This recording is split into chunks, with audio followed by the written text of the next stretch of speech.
एक महत्वाची बातमी अशी आता एक क्षणाची बघा, प्रशांत कोरटकरला अखेर अटक करण्यात आली आहे। कुठे आहे प्रशांत कोरटकर असा सवाल उपस्थित केला जात होता।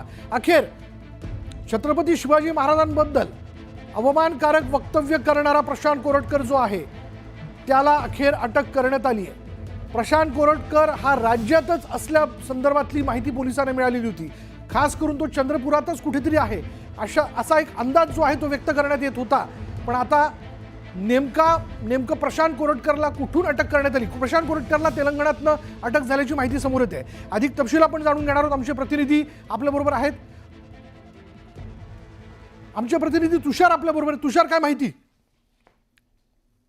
खात्रीलायक सूत्रांकडून जी माहिती मिळते त्या माहितीनुसार प्रशांत कोरटकरला तेलंगणामध्ये अटक झालेली आहे आणि या संदर्भामध्ये कोल्हापूरचे पोलीस आपल्याला थोड्याच वेळामध्ये आपल्याला माहिती पोलीस अधीक्षक यावर सविस्तर माहिती देतील। मात्र गृह विभागाकडून आपल्याला जी खात्रीलायक सूत्रांकडून माहिती मिळाली, प्रशांत कोरटकरला आता तेलंगणामध्ये अटक झालेली आहे। प्रशांत कोरटकरला अटक व्हावी यासाठी आपण जर पाहिलं असेल तर विरोधक गेल्या 3 आठवड्यांपासून आपल्याला अर्थसंकल्पीय अधिवेशनामध्ये आपल्याला घोषणाबाजी करताना मागणी करत होते, सरकारकडे मागणी करत होते। मात्र अखेर प्रशांत कोरटकरला तेलंगणामधून अटक झालेली आहे। तेलंगणामध्ये अटक झाल्यानंतर प्रशांत कोरटकरला महाराष्ट्रामध्ये आणलं जाईल आणि पुढच्या सुनावणीसाठी, पुढच्या चौकशीसाठी प्रशांत कोरटकरचा आपल्याला महाराष्ट्र पोलीस ताबा घेताना पाहायला मिळणार आहे। प्रशांत कोरटकर एवढे दिवस नेमका तेलंगणामध्ये किंवा इतर राज्यांमध्ये कसा फरार झाला होता, त्यामागचा बोलवता धनी कोण होता, प्रशांत कोरटकरच्या मागे कोण होतं, या संदर्भातला तपास आपल्याला पोलीस करताना पाहायला मिळतील। मात्र प्रशांत कोरटकरच्या मागे आपल्याला राज्यातल्या पोलिसांच्या विविध टीम हे तैनात करण्यात आल्याच्या पाहायला मिळत होते। स्वतः मुख्यमंत्री देवेंद्र फडणवीस या संदर्भामध्ये लक्ष ठेवून होते। विरोधकांकडून बऱ्याच वेळेला मुख्यमंत्र्यांवरती या संदर्भातली टीका टिप्पणी करताना पाहायला मिळत होती। ज्यांनी शिवाजी महाराजांवरती आक्षेप्य असं वक्तव्य केलं त्यांना तुम्ही सोडता कामा नये आणि अखेर प्रशांत कोरटकरला तेलंगणामध्ये अटक झालेली आहे। कोणत्याही क्षणी कोल्हापूर पोलीस या संदर्भातलं ब्रीफिंग घेतील आणि नंतर त्याला महाराष्ट्रामध्ये आणलं जाईल। तुषार, यापूर्वी प्रशांत कोरटकर उज्जैनमध्ये कुठेतरी आहे, मग प्रशांत कोरटकर चंद्रपुरात कुठेतरी आहे, मग आता त्याला तेलंगणातनं अटक केल्या जाते। काय कशा पद्धतीने ही सगळी मोहीम राबवण्यात आली याबद्दल काही माहिती मिळू शकली आहे का? विशाल, आपण जर पाहिलं असेल तर प्रशांत कोरटकर हा मूळचा नागपूरचा आहे। तुषार, मी जरा तुला थांबवतोय। आपल्या बरोबर काँग्रेसचे प्रवक्ते अतुल लोंढे आपल्या बरोबर। अतुल लोंढेजी, अखेर प्रशांत कोरटकरला अटक झाली, आपली प्रतिक्रिया? आता खूप उशिरा झालेली आहे, पण आमची मागणी आहे की त्यांच्यावर देशद्रोहाचा खटला जो आहे तो उभा केला पाहिजे। तशा कलमा ज्या आहेत त्या त्यांच्यावर लावल्या पाहिजे। त्यांनी केलेला गुन्हा हा अक्षम्य आहे आणि त्याला ज्या ज्या लोकांनी मदत केली या सर्वांमध्ये त्या लोकांना पण हुडकून काढून त्यांच्यावर पण केसेस दाखल केल्या पाहिजे अशी आमची मागणी आहे। बरं, पण मग ही अटक व्हायला उशीरच झाला आणि तो का झाला असं तुम्हाला वाटतं? नाही, मला असं वाटतं की उशीर वगैरे झाला नाही। त्यांनी जेव्हा ठरवलं तेव्हा अटक केलेली आहे। हे म्हणजे प्रेशर विरोधी पक्षांनी उभं केलं आणि महाराष्ट्रामध्ये जी संतापाची लाट उसळलेली आहे त्याच्यामुळे ही अटक झालेली आहे, नाहीतर आयुष्यात त्याला अटक झाली नसती। म्हणजे नाही लक्षात आलं ठरवलं म्हणजे नेमकं काय? तुमचं असं म्हणणं की यापूर्वी ते ठरवू शकत होते पण ते ठरवण्यात आलं नाही। सरकार आहे, सगळे पोलीस, सगळे सरकारमधले मोठे नेते यांच्यासोबत त्याचे फोटो आहे एवढं नाही म्हणत आम्ही। आम्हाला पक्का माहिती आहे की त्यांच्याशी संबंध आहे म्हणून त्याला प्रोटेक्ट केलं गेलेलं असा आमचा स्पष्ट आरोप आहे।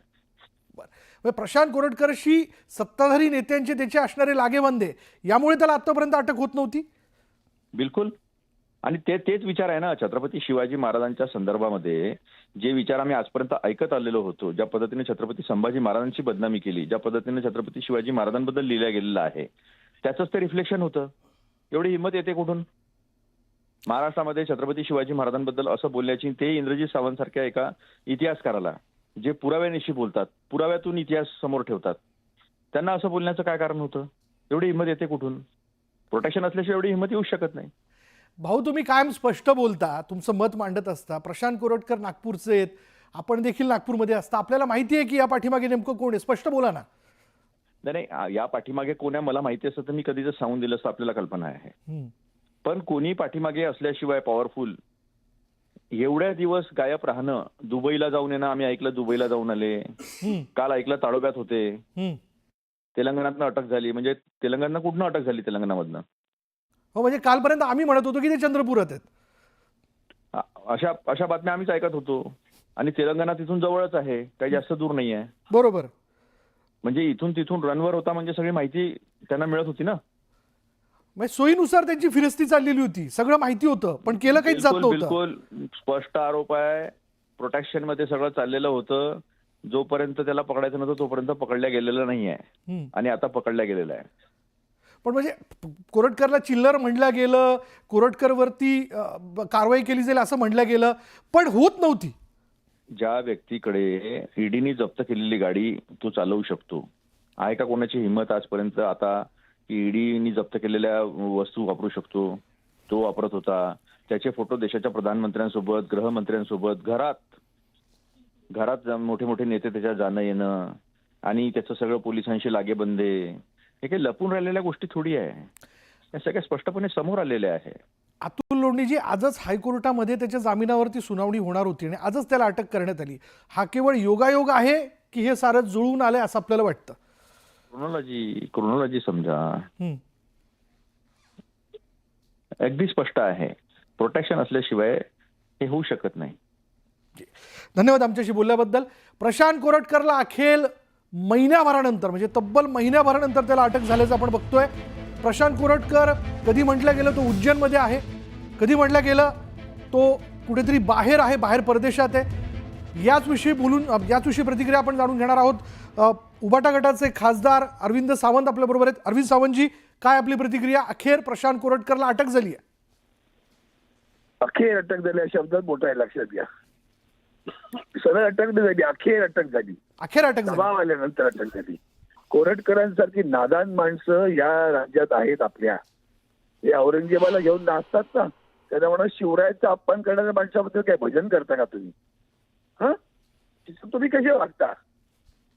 ते सोलापूरकर काय असू द्या, ते हे सगळे असू द्या, छत्रपती शिवरायांबद्दलचा अपमान आणि इंद्रजीत सावंत सारख्या एका ज्येष्ठ लेखकाला, साहित्य अभ्यासकाला, इतिहासाचा गाणं अभ्यासक असलेले इंद्रजीत सावंत आहेत. अशा व्यक्तींबद्दल इतकं उर्बट रात्री बोलणारा माणूस, शिवरायांचा अपमान करणारा माणूस, जातीवाचक बोलणारा माणूस, त्याला इतके दिवस कोणी ठेवला होता पहिले हे तर शोधा. तेवढे ते पण त्याच्या अटकेपेक्षा ते कळलं पाहिजे. त्याच्या मागे कोण होतं एवढं त्याला संरक्षण देण्यासाठी? हे इतकं वाईट चाललंय ना महाराष्ट्रामध्ये, वाईट वाटतं. तुम्हाला सांगतो, तुम्ही बाईट घेता खरं, पण मनातून इतकं वाईट वाटत काय रोज आम्ही बोलतो.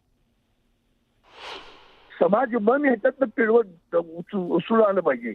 तर समाज मन दिसत नाहीये मला कुठं.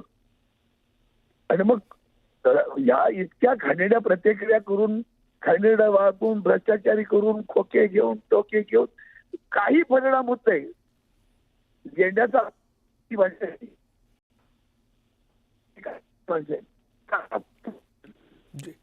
जी, धन्यवाद आमच्याशी बोलल्याबद्दल. आपल्याबरोबर माजी गृहराज्यमंत्री अनिल देशमुख देखील आहेत. अनिल देशमुखजी, प्रशांत कोरटकरला अटक झालेली आहे, महिनाभर लागला ही अटक होण्याकरता. काय, कसं बघता आपण याकडे? असं आहे की ज्या प्रशांत कोरटकरनी छत्रपती शिवाजी महाराज यांचा अवमान केला, त्याला पकडायला 1 महिना लागला. असं आहे की प्रशांत कोरटकर जेव्हा नागपूरच्या त्याच्या घराला पोलिसांचं संरक्षण होतं, पोलिसांच्या संरक्षणामध्ये फरार झाला. कोल्हापूरचे पोलीस त्याला पकडायला इथे आले, तर इथं त्याला ज्या पद्धतीनं त्याला मदत मिळायला पाहिजे ती मिळाली नाही, अशा बातम्या आल्या. त्याच्यामुळे आश्चर्य आहे की असं 1 महिना अशा चिल्लर आरोपीला जर पकडायला लागत असेल तर कठीण आहे. मुख्यमंत्र्यांनी चिल्लर असं प्रशांत कोरटकरला संबोधलं होतं, पण महिनाभर प्रशांत कोरटकरला शोधायला लागले. पण यामध्ये सारं काही ठरवून केलं जात होतं असा जो काही आरोप केला जातोय, याबद्दल आपल्याला काय म्हणायचंय? ज्या पद्धतीचे आरोप होत होते, कोण त्याला मदत करताय, कोणी त्याला लपून ठेवलाय? महाराष्ट्र पोलीस त्याला 1 महिन्यापर्यंत त्याला शोधू शकत नाही. त्याला कोणाचं संरक्षण होतं, या सर्व गोष्टी पुढे अनेक प्रश्न त्यांनी लोकांनी विचारलेत. पण या सगळ्या याच्यामध्ये नेमकं कोण प्रशांत कोरटकरच्या पाठीमागे, स्पष्ट बोला ना. कोण प्रशांत कोरटकरच्या पाठीमागे आहे, इतका वेळ लागतो. तुम्ही समजून घ्या कोण आहे त्याच्यामध्ये. याला कोणीतरी सहकार्य केल्याशिवाय इतका चिल्लर माणूस इतके दिवस फरार राहू शकत नाही. पण मग अनिल देशमुखजी कोणी सहकार्य केलं? म्हणजे सत्ताधारी पक्षातल्या नेत्यांनी केलं, पुढे येईल ते. नागपूरमधले कोणी नेते होते या पाठीमागे? पुढे येईल आता. नागपूरमधले कोण नेते होते, कोणाचं संरक्षण होतं, कोणाच्या अतिशय जवळचे होते, ते आता हळूहळू पुढे येईल. जी जी, धन्यवाद आपले आमच्याशी बोलल्याबद्दल. ॲडव्होकेट असीम सरोदे देखील आपल्यासोबत आहेत. असीम सरोदेजी, म्हणजे आता पुन्हा एकदा तेच की अखेर प्रशांत कोरटकरला अटक झाल्याचं आपण पाहतोय. या विषयाला घेऊन आता अनेक वेगवेगळी मतमतांतर समोर येताना दिसत आहेत. आपल्याला काय म्हणायचंय?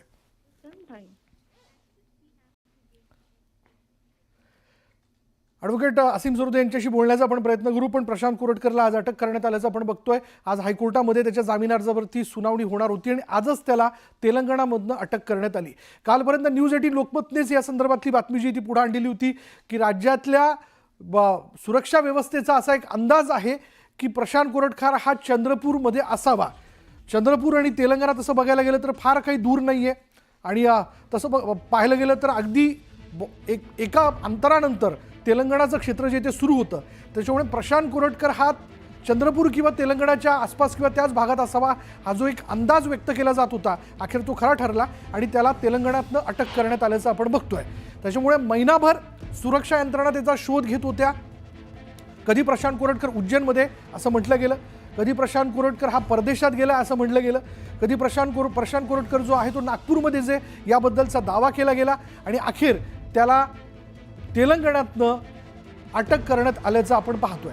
त्यामुळे आता प्रशांत कोरटकरने इंद्रजीत सावंत यांना फोन करून, मध्यरात्री फोन करून छत्रपती शिवाजी महाराजांबद्दल जे अपशब्द वापरले होते, जे खेदजनक वक्तव्य केलेलं होतं, त्या विषयाला घेऊन आता त्याच्या विरोधात नेमकी पुढे काय कारवाई होते हे बघणं महत्त्वाचं ठरेल. त्याच्यामुळे प्रशांत कोरटकरने आपल्या पत्नीच्या मार्फत त्यांचा मोबाईल जो आहे तो देखील नागपूर सायबर पोलिसांकडे वर्ग केलेला होता, जो त्यांनी कोल्हापूर सायबर पोलिसांकडे वर्ग केला. आणि त्यात जो CDR तपासण्यात आला त्यातनं एक लक्षात आलं की त्या रात्री इंद्रजीत सावंत यांना जो कॉल करण्यात आलेला होता तो प्रशांत कोरटकर या व्यक्तीनेच केलेला होता. पण हा दावा किंवा हा मुद्दा प्रशांत कोरटकरने वारंवार असं म्हणून त्यांनी तो खोडून काढला की तो कॉल मी केलाच नाही, यामध्ये AI तंत्राचा वापर करण्यात आला किंवा तो आवाज माझा नाहीच, असा दावा देखील प्रशांत कोरटकरने केलेला होता. पण ज्यावेळी कोल्हापूर सायबर पोलिसांनी या संदर्भातली सगळी तपासणी केली, माहिती घेतली तंत्रज्ञानाच्या माध्यमातून, त्यातनं एक गोष्ट उघड झाली. तर तो कॉल जो होता तो प्रशांत कोरटकरच्या मोबाईलवरनंच करण्यात आलेला होता. यानंतर ही गोष्ट उघड समोर आली किंवा ती स्पष्ट झालेली होती की हा कॉल प्रशांत कोरटकरकडनं झालेला होता, ते वक्तव्य त्यांनी केलेलं होतं आणि यानंतर त्याचा शोध घेतला जात होता. अटकपूर्व जामीन मिळावा म्हणून प्रशांत कोरटकर हा हायकोर्टापर्यंत जाऊन पोहोचला त्यांच्या वकिलांच्या मार्फत, पण अटकपूर्व जामीन त्याला मिळू शकला नाही. आज या संदर्भातली सुनावणी देखील केल्या जाणार होती, पण अखेर त्याला आज अटक झाल्याचं आपण पाहतोय. अधिक माहिती आपण जाणून घेणार आहोत. आमचे कोल्हापूरचे प्रतिनिधी ज्ञानेश्वर साळोखे आपल्याबरोबर आहेत. ज्ञानेश्वर, तुझ्याकडे काय अपडेट? 25 तारखेला प्रशांत कोरटकर याच्यावरती गुन्हा आहे तो जुना राजवाडा पोलीस ठाण्यामध्ये दाखल झाला होता आणि त्यानंतर प्रशांत कोरटकर फरार झाला होता. तो वेगवेगळ्या लोकेशनला आहे तो फिरत होता. त्या दरम्यान अंतरिम जामीन सुद्धा त्या प्रशांत कोरटकरला 17 मार्चपर्यंत मिळाला होता आणि त्यामुळे अटकपूर्व जामीन 18 मार्चला फेटाळल्यानंतर तो हायकोर्टामध्ये पुन्हा गेला होता. मात्र या दरम्यान त्याचा अंतरिम संरक्षण आहे ते कोर्टानं काढून टाकलं होतं. त्यामुळे कोणत्याही क्षणी प्रशांत कोरटकरला अटक होण्याची शक्यता होती आणि त्या अनुषंगाने कोल्हापूर पोलिसांचं पथक त्याच्या मार्गावरती होते. चंद्रपूर, नागपूर आणि मुंबई अशा 3 लोकेशनला कोल्हापूर पोलिसांचं पथक आहे ते माग त्याचा काढत होतं. मात्र आज तो तेलंगणामध्ये असल्याची माहिती आहे ती कोल्हापूर पोलिसांना मिळाली. त्यामुळे कोल्हापूर पोलिसांचं पथक त्याच्या शोधामध्ये तेलंगणापर्यंत गेलं होतं आणि त्या ठिकाणी प्रशांत कोरटकर हा कोल्हापूर पोलिसांना आढळून आलेला आहे. त्याच्या अटकेची प्रोसेस आहे ती कोल्हापूर पोलीस आता पूर्ण करताना पाहायला मिळतात. आज मध्यरात्रीपर्यंत आहे ते तेलंगणातून हे पथक कोल्हापूरमध्ये प्रशांत कोरटकर याला घेऊन येणार आहे आणि त्यानंतर उद्या त्याला कोर्टामध्ये हजर करण्याची शक्यता आहे ती व्यक्त केली जाते. एकूणच पाहायला गेलं तर प्रशांत कोरटकर यांनी छत्रपती शिवराय यांच्याबद्दल, जिजाऊ माँसाहेबांच्याबद्दल आणि संभाजीराजांच्याबद्दल अपशब्द वापरले होते. त्यामुळे आपल्याला माहिती आहे की महाराष्ट्रात एक रोष निर्माण झाला होता. याशिवाय राजकीय आरोप प्रत्यारोप सुद्धा या निमित्तानं होताना आपल्याला पाहायला मिळाले होते. अखेर प्रशांत कोरटकर हा आता पोलिसांना मिळून आलेला आहे. त्यामुळे पोलिसांचं हे मोठं यश म्हणावं लागेल. मात्र अद्यापपर्यंत प्रशांत कोरटकरला फरार कोणी केलं, तो कोणत्या लोकेशनला गेला, तिथं त्याला कोणी मदत केली, हे सगळं आता तपासामध्ये पोलीस उघड करणार का, हे पाहणं महत्त्वाचं असणार आहे. मात्र सगळ्यात महत्त्वाचा जो मुद्दा होता तो प्रशांत कोरटकर यांनी आपण ज्या फोनवरनं कॉल केला होता तो सगळा मोबाईल डेटा आहे तो फॉर्मॅट करून पोलिसांच्या मध्ये जमा केलाय. त्यामुळे तो सुद्धा डेटा रिकव्हर करणं हे कोल्हापूर पोलिसांच्या समोरचं एक आव्हान असणार आहे. याशिवाय प्रशांत कोरटकर याच्या आवाजाचे नमुने सुद्धा फॉरेन्सिक लॅबच्या माध्यमातून घेऊन ते मिळते जुळते आहेत का याचा तपास सुद्धा करणं आहे ते कोल्हापूर पोलिसांच्या समोरचं आव्हान असणार आहे. आणि त्यामुळे प्रशांत कोरटकरला जास्तीत जास्त शिक्षेपर्यंत कोल्हापूर पोलीस कसं घेऊन जातात हे सुद्धा पाहणं महत्त्वाचं आहे. मात्र आज प्रशांत कोरटकर याची उच्च न्यायालयामध्ये जामीन अर्जासाठी जी आहे ती सुनावणी होणार होती. मात्र तत्पूर्वीच कोल्हापूर पोलिसांनी प्रशांत कोरटकर याच्या मुसक्या आवळल्यास आता यातून आता पुढे येते. अधिकृतरित्या आहे ते काही क्षणातच कोल्हापूर पोलीस या संदर्भातली माहिती देतील. इंद्रजित सावंत सुद्धा माध्यमाची या निमित्तानं प्रतिक्रिया थोड्याच वेळात देणार आहेत. मात्र एकूणच पाहायला गेलं तर कोरटकर याला अटक केल्यामुळे शिवप्रेमींचा जो रोष होता तो रोष आता कमी झाला असंच म्हणता येईल. पण यात कायदेशीरदृष्ट्या अटकपूर्व जामीन मिळवण्याकरता प्रशांत कोरटकरने कोल्हापूर न्यायालय असेल त्यानंतर उच्च न्यायालय असेल इथपर्यंत धाव घेतली. यातली नेमकी क्रोनॉलॉजी कशी होती?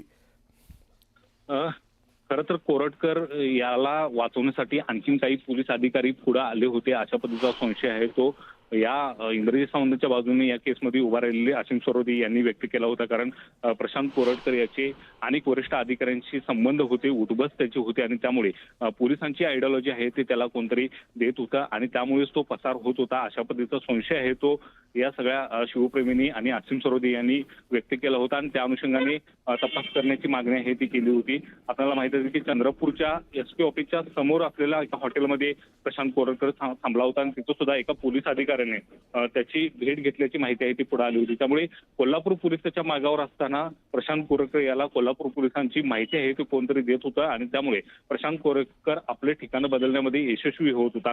खरं तर कोल्हापूर पोलिसांनी सुरुवातीपासूनच आहे ते या संदर्भात आक्रमक भूमिका घेतली होती. धमकीचं प्रकरण आल्यानंतर या संदर्भात विधानसभेमध्ये सुद्धा आवाज उठवल्यानंतर तात्काळ गुन्हा आहे तो दाखल झाला होता आणि त्यानंतर कोल्हापूर पोलिसांचं पथक सुद्धा नागपूरच्या दिशेने रवाना झालं होतं. त्याचपूर्वी आहे ते प्रशांत कोरटकर यांनी पोलीस संरक्षण मागितलं होतं. मात्र पोलीस संरक्षण असताना सुद्धा प्रशांत कोरटकर फरार झाला याचा संशय आहे तो अनेकांनी व्यक्त केला होता आणि त्यानंतर प्रशांत कोरटकर गेले महिनाभर आहे तो फरार होता. अखेर तो तेलंगणामध्ये आहे तो कोल्हापूर पोलिसांच्या ताब्यात आलेला आहे. एकूणच पाहायला गेलं तर नेमकं त्याला आता या सगळ्या प्रकरणामध्ये मदत कुणी केली, कोण अधिकारी या संदर्भातली माहिती देत होतं, झारीतलं शुक्राचार्य कोण, हे शोधण्याचं सुद्धा आता पोलीस दलाच्या समोर आहे ते आव्हान असणार आहे. मात्र छत्रपती शिवरायांचं आव्हान झाल्यानंतर राजकीय वातावरण आहे ते चांगलंच तापलं होतं. मुख्यमंत्री आणि गृहमंत्री असलेले देवेंद्र फडणवीस यांना घेरण्याचा प्रयत्न झाला होता. मात्र कुठेही गेला तर प्रशांत कोरटकरला आम्ही अटक करू अशा पद्धतीचा विश्वास आहे ते तपास यंत्रणेच्या माध्यमातून मुख्यमंत्री देत होते आणि तो विश्वास आता त्यांनी पूर्ण केल्याचा आहे ते या निमित्तानं म्हणता येईल. मात्र कोरटकर गेले महिनाभर आहे तो फरार होता. या संदर्भात आहे ते अनेक आरोप प्रत्यारोप होताना पाहायला मिळतात. या दरम्यान आता कोरटकर कुठं कुठे गेला, कोणाकोणाच्या संपर्कात होता, त्याला रसद कुणी पुरवली, मदत कुणी पुरवली, याचा सगळ्याचा तपास होणार का हे आता पाहणं महत्त्वाचं असणार आहे. अगदी बरोबर ज्ञानेश्वर. कोरटकरच्या अटकेनंतर हे सगळे वेगवेगळे प्रश्न तो उपस्थित होतात ज्याची उत्तरं मिळवण्याचा तपास यंत्रणांचा प्रयत्न असेल. पण कोल्हापूर पोलिसांनी या विषयाला घेऊन विशेष प्रयत्न केले होते. वेगवेगळी पथकं कोरटकरचा शोध घेत होती. कशा पद्धतीने ही सगळी मोहीम घडून आणण्यात आली? खरं तर इंद्रजित सावंत यांना धमकी दिल्याचा प्रकार उघडकीला आल्यानंतर इंद्रजित सावंतांनी सकाळीच आहे ते सोशल मीडियावरून याची माहिती दिली. त्यानंतर त्यांनी दुपारी पत्रकार परिषद घेतली. जिथं पत्रकार परिषद घेत होते तिथंच कोल्हापूर पोलिसांचं पथक दाखल झालं. त्यांनी त्यांचा जबाब घेतला आणि संध्याकाळी तात्काळ आहे तो गुन्हा या संदर्भातला दाखल केला गेला. कोल्हापूर पोलिसांनी यासाठी कोणताही वेळ लावला नाही आणि त्यानंतर कोल्हापूर पोलिसांचं तात्काळ पथक आहे ते नागपूरला रवाना झालं. या दरम्यान आहे ते प्रशांत कोरटकर यांनी अंतरिम जामिनासाठी कोल्हापूरमध्ये अर्ज केला आणि अर्ज केल्यानंतर कोल्हापूर पोलिसांच्या दृष्टिक्षेपात तो असताना सुद्धा अंतरिम अर्ज दाखल केल्यामुळे आणि अंतरिम अटकेपासून दिलासा मिळाल्याने कोरटकरला कोल्हापूर पोलीस हात लावू शकले नव्हते. मात्र एकूणच याला 1 तारखेपासूनचा 17 तारखेपर्यंतचा कालावधी आहे तो लोटला गेला. या दरम्यान आहे ते प्रशांत कोरटकर याने आपणाला अटकेपासून पुन्हा एकदा संरक्षण मिळालं. गुन्हेगार असेल कोणी असेल कायद्यासमोर सगळे समान असतात. पुन्हा एकदा ते सिद्ध झाले.